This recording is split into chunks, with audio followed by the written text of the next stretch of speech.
The name bubble tea actually comes from the cute little bobas, and the pearls inside actually look like bubbles, so people actually term it as bubble tea.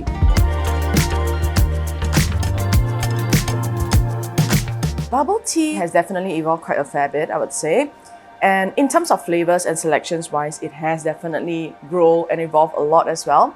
Back then, selections are much lesser, it's always the staple milk tea or the ice blended drinks that we have. When it comes to Playmate wise, we are trying to be a bit more innovative and creative by playing around with our flavors, so sticking to our name Playmate, and yet making sure that it's all handmade, made from scratch.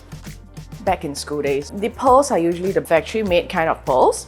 When it comes to Playmate, we stick to our value of it being natural, and we handmade it freshly on the spot daily for our customers to see. So we use no coloring, we use natural ingredients. We also do not add in any preservatives also.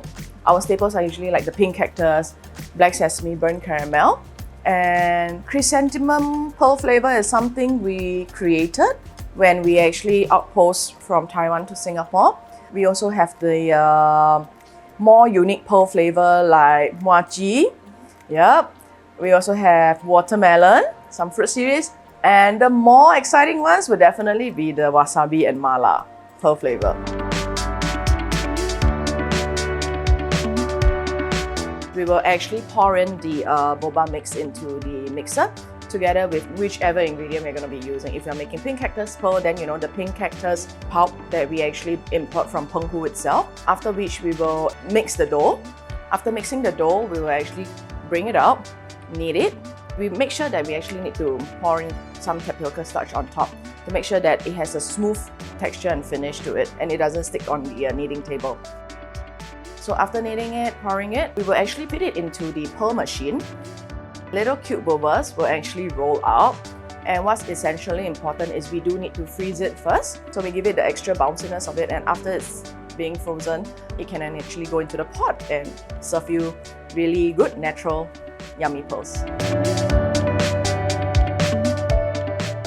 How it actually came about. So my partner Amanda, she and her family basically went to Taiwan in 2016 or early 2017.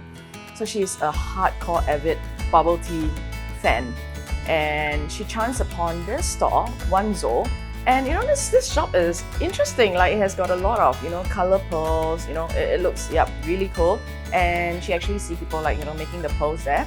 So she decided to give it a try with the toppings, which she usually doesn't add pearls into a drink. She doesn't like the texture. Her husband, who happens to be my cousin, actually came back and told me Baji, we have this thing that we chanced upon at Taiwan. The pearls there are unique. It has got different colors. It has got different tastes and different textures to it. Some have grains inside.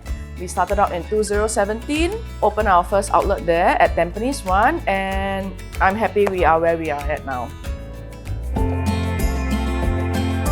We are always here to excite customers. We are always here to create something new. That's what Playmate is here for, being playful and made from scratch, being innovative.